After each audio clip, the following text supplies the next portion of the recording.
ಆತ್ಮೀಯ ಬಂಧುಗಳೇ, ಮಹಾಭಾರತ ಭೀಷ್ಮ ಪರ್ವ, ಇದರಿಂದ ವ್ಯಾಸ ಧೃತರಾಷ್ಟ್ರರ ಸಂವಾದ ಮತ್ತು ಸಂಜಯನಿಂದ ಭೂಮಿಗಳ ವರ್ಣನೆ, ಈ ವಿಷಯದ ಬಗ್ಗೆ ನಾವು ತಿಳ್ಕೊಳ್ತಾ ಇದ್ವಿ.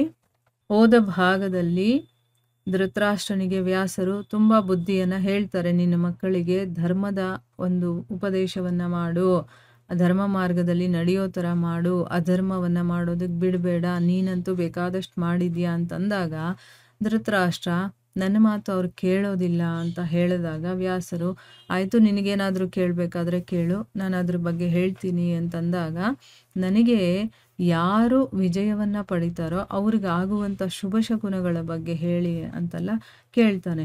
ಆಗ ಅವರು ಕೆಲವೊಂದು ಶಕುನಗಳನ್ನು ಹೇಳ್ತಾರೆ. ಅವ್ರು ಹೇಳಿ ಹೊರಟು ಹೋದ್ಮೇಲೆ ಧೃತರಾಷ್ಟ್ರ ಯೋಚನೆಯಲ್ಲಿ ಮುಳುಗೋಗ್ತಾನೆ.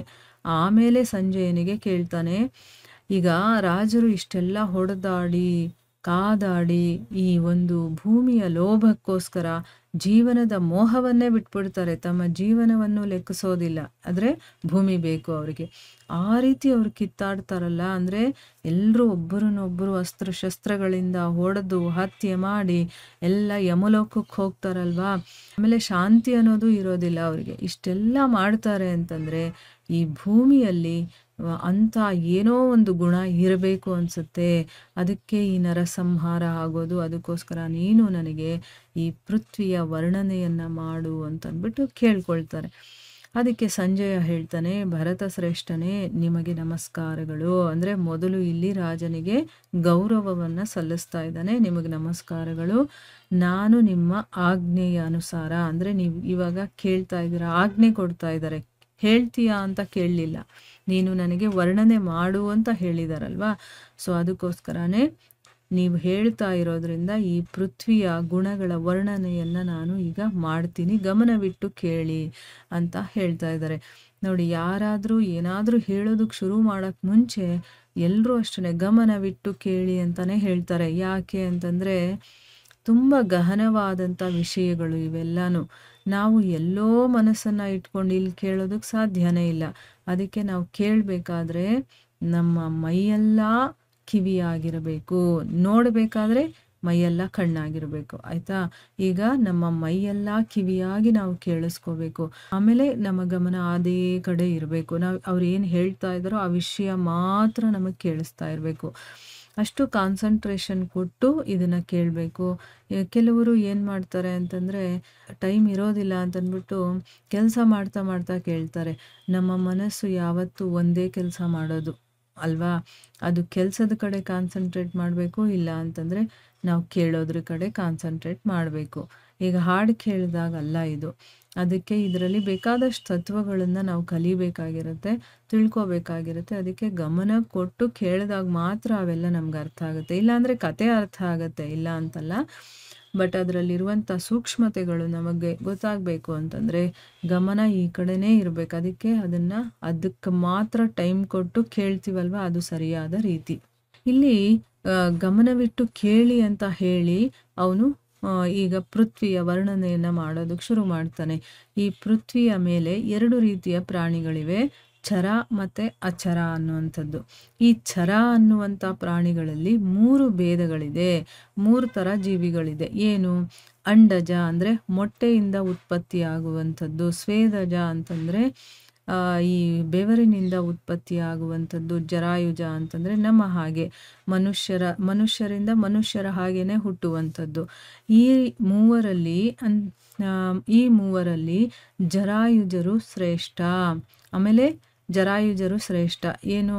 ಈ ಮೊಟ್ಟೆ ಮತ್ತು ಬೆವರಿನಿಂದ ಹುಟ್ಟುವಂಥದ್ದಕ್ಕಿಂತ ಈ ರೀತಿ ತಮ್ಮ ಹಾಗೆ ಇರುವ ಇನ್ನೊಂದು ಜೀವವನ್ನು ಉತ್ಪತ್ತಿ ಮಾಡುವಂಥ ಜೀವಿಗಳು ಬೇಕಾದಷ್ಟು ಜನ ಇದ್ದಾರೆ, ಬೇಕಾದಷ್ಟು ಇದ್ದಾವೆ, ಪ್ರಾಣಿಗಳು ಇದೆ ಅಲ್ವಾ. ಆ ಪ್ರಾಣಿಗಳು ಇದೆಯಲ್ವಾ, ಈ ರೀತಿ ಅಂಡಜ, ಸ್ವೇದಜ ಮತ್ತು ಜರಾಯುಜ, ಈ 3ರಲ್ಲಿ ಜರಾಯುಜರು ತುಂಬ ಶ್ರೇಷ್ಠವಾಗಿರುವಂಥದ್ದು. ಮತ್ತು ಆ ಜರಾಯುಜರಲ್ಲೂ ಕೂಡ ಮನುಷ್ಯ ಮತ್ತು ಪಶುಗಳು ಪ್ರಧಾನವಾಗಿದೆ. ಅಲ್ವಾ? ಬೇಕಾದಷ್ಟು ಇದೆ ಜೀವಿಗಳು ಆ ರೀತಿ ಕೊಡುವಂಥದ್ದು.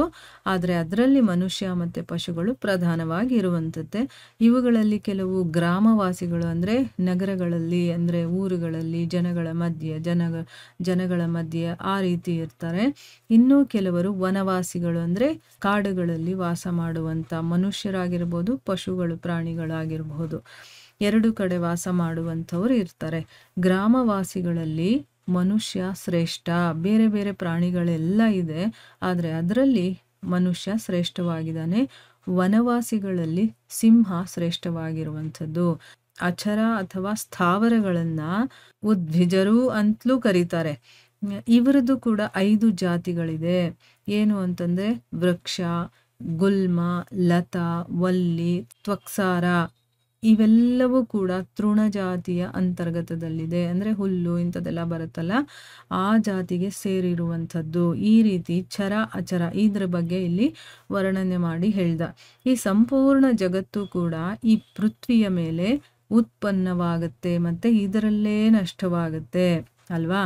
ಈಗ ನಾವೆಲ್ಲ ಇದರಲ್ಲೇ ಹುಡ್ತೀವಿ, ಇದರಲ್ಲೇ ನಾವು ಲೀನವಾಗಿಬಿಡ್ತೀವಿ, ನಾಶ ಆಗ್ತೀವಿ. ಸೊ ಆ ರೀತಿ ಇಲ್ಲಿ ಹೇಳ್ತಾ ಇದ್ದಾನೆ, ಭೂಮಿನೇ ಇಡೀ ಭೂತಗಳ ಪ್ರತಿಷ್ಠೆಯಾಗಿದೆ. ಭೂಮಿನೇ ಹೆಚ್ಚು ಕಾಲದ ತನಕ ಸ್ಥಿರವಾಗಿರುವಂಥದ್ದು. ಯಾರಿಗೆ ಭೂಮಿ ಮೇಲೆ ಅಧಿಕಾರ ಇದೆಯೋ ಅವರ ವಶದಲ್ಲೇ ಚರಾಚರ ಜಗತ್ತು ಇದೆ. ಅಂದರೆ ಈ ಭೂಮಿ ಮೇಲೆ ಏನೇನೆಲ್ಲ ಇದೆಯೋ ಅದೆಲ್ಲ ಒಂದಲ್ಲ ಒಂದು ದಿವಸ ಭೂಮಿನಲ್ಲೇ ಹುಟ್ಟುತ್ತೆ, ಭೂಮಿನಲ್ಲೇ ಅದು ನಾಶ ಆಗುತ್ತೆ. ಆ ಭೂಮಿ ಅನ್ನೋದು ತುಂಬ ಕಾಲದ ತನಕ ಸ್ಥಿರವಾಗಿ ಇರುತ್ತೆ. ಅದಕ್ಕೆ ಈ ಭೂಮಿ ಮೇಲೆ ಯಾರಿಗೆ ಅಧಿಕಾರ ಇದೆಯೋ ಅವರಿಗೆ ಈ ಭೂಮಿ ಮೇಲೆ ಇರುವಂಥ ಎಲ್ಲದರ ಮೇಲೂ ಕೂಡ ಅದೆಲ್ಲ ಅವರ ವಶದಲ್ಲಿರುತ್ತೆ.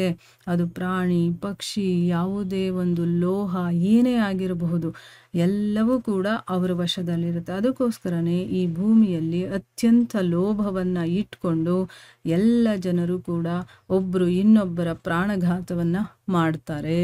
ಯಾಕೆಂದರೆ ಈ ಭೂಮಿ ಮೇಲೆ ಏನೇನೆಲ್ಲ ಸಂಪತ್ತು, ಜೀವಿಗಳು ಏನೇನಿದೆಯೋ ಎಲ್ಲವೂ ಕೂಡ ಅವನ ವಶದಲ್ಲಿರುತ್ತಲ್ಲ. ಅದಕ್ಕೋಸ್ಕರ ಅವನು ಈ ಭೂಮಿಗೋಸ್ಕರ ಹೊಡೆದಾಡ್ತಾನೆ, ಕಿತ್ತಾಡ್ತಾನೆ, ಇನ್ನೊಬ್ಬರ ಪ್ರಾಣವನ್ನು ತೆಗಿತಾನೆ, ಈ ರೀತಿ ಎಲ್ಲ ಮಾಡ್ತಾನೆ ಅಂತಂದ್ಬಿಟ್ಟು ಇಲ್ಲಿ ಸಂಜಯ ಧೃತರಾಷ್ಟ್ರನಿಗೆ ವಿವರಣೆ ಮಾಡಿ ಹೇಳ್ತಾನೆ. ಇಲ್ಲಿಗೆ ನಾವು ನಿಲ್ಲಿಸೋಣ. ಹರೇ ಕೃಷ್ಣ.